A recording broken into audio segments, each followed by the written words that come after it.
Bonjour à tous, très heureuse de vous retrouver pour l'invité du jour. Bonjour Julien Vérax. Bonjour, merci de m'inviter.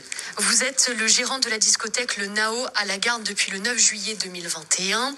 Les boîtes de nuit sont contraintes de fermer leurs portes une nouvelle fois depuis le 10 décembre et cependant au moins 4 semaines à cause de la 5e vague du Covid. Comment s'est passée cette dernière soirée au Nao ? Écoutez, ça a été une belle soirée. À l'annonce de Jean Castex le lundi soir, on a décidé, mes associés et moi-même, d'ouvrir le club mardi, mercredi et jeudi. On a tout avancé en fait. Donc du coup, tous nos jeunes étaient au rendez-vous pour cette dernière soirée. On a fait une très grosse fête. Nos clients étaient très déçus de fermer, que l'on ferme nos portes à partir de jeudi, du jeudi dernier.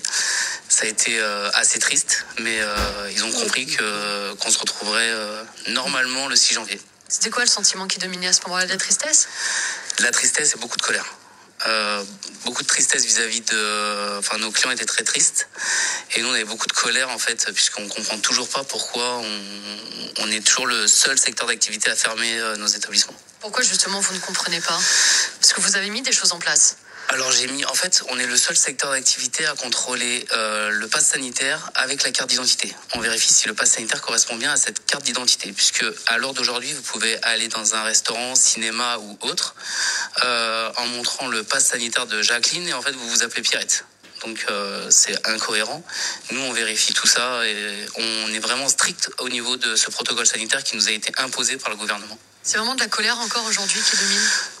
Alors ça a été de la colère jusqu'à ce matin, jusqu'à l'annonce de monsieur Bruno Le Maire qui nous a annoncé en fait que les frais fixes des discothèques allaient être pris à 100% en charge et que les gérants allaient pouvoir enfin bénéficier d'un salaire. Ça, c'est un coup de pouce, ça va vous permettre de tenir, pas du tout. Qu'est-ce que ça représente très concrètement ? Alors c'est un sacré coup de pouce quand même, faut pas cracher dessus. Le gouvernement n'aurait pu rien nous donner et là ça aurait été très compliqué.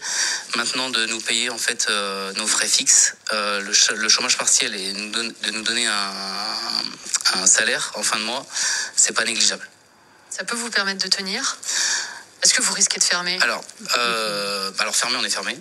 Oui, mais fermer définitivement. Alors, on fera tout pour ne pas fermer avec mes associés, en fait. On se doutait un petit peu qu'on allait refermer, donc du coup, on a mis un peu de trésorerie de côté pour tenir.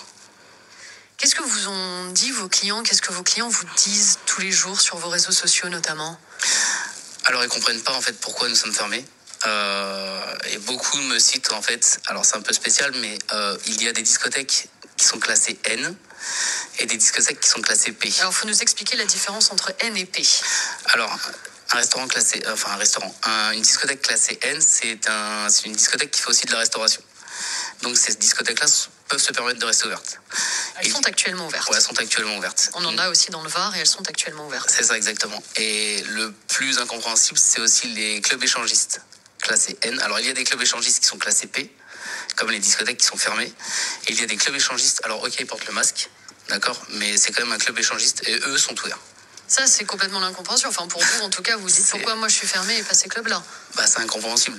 Ils me parlent de jeunes qui sautent, qui crient, qui chantent. Là, on parle d'un club échangiste. Ça crie, ça fait un peu plus que crier.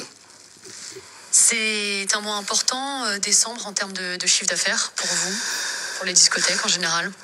Ça fait partie des plus gros mois de l'année. Donc on perd vraiment un très gros pourcentage au niveau de notre chiffre d'affaires. Les jeunes sortent, c'est ça, plus l'hiver finalement ? En fait, chez nous, dans le sud de la France, beaucoup de jeunes sortent dans des avant-boîtes en extérieur, la plage, les bars, etc. Et nous, en fait, on est susceptible d'avoir beaucoup plus de monde en période d'hiver. Donc là, ça nous fait vraiment une grosse perte de chiffre d'affaires pour les fêtes de Noël, les fêtes de fin d'année. Et puis il y a surtout ce 31 décembre. Oui. Ça, c'est la fête pour les discothèques et là, vous allez être fermés. Nous, on était déjà en train de préparer notre 31 avec des grosses décorations, etc. Et ça a été annoncé lundi dernier qu'on fermait. Donc du coup, on s'est assis sur l'investissement de notre soirée du 31. Et puis de la grosse soirée, on avait déjà beaucoup de réservations prévues qui ont tout été annulées. En mars 2020, les discothèques fermaient pour la première fois, une fermeture qui devait durer 15 jours, mais qui a duré finalement 18 mois. Est-ce que vous craignez que le scénario se répète ? J'ai assez peur que le scénario se répète, mais on est parti dans l'objectif d'être fermé déjà jusqu'à fin mars. avec pas mes 4 associés. semaines comme c'est annoncé aujourd'hui. Ouais, je pense qu'on rouvrira pas le 6 janvier. Faut pas se leurrer parce qu'il y a déjà le variant Omicron qui arrive et ils annoncent déjà la 6e vague. Donc je pense pas qu'on va réouvrir le 6 janvier comme prévu. Qu'est-ce que ça veut dire, ouvrir seulement en mars?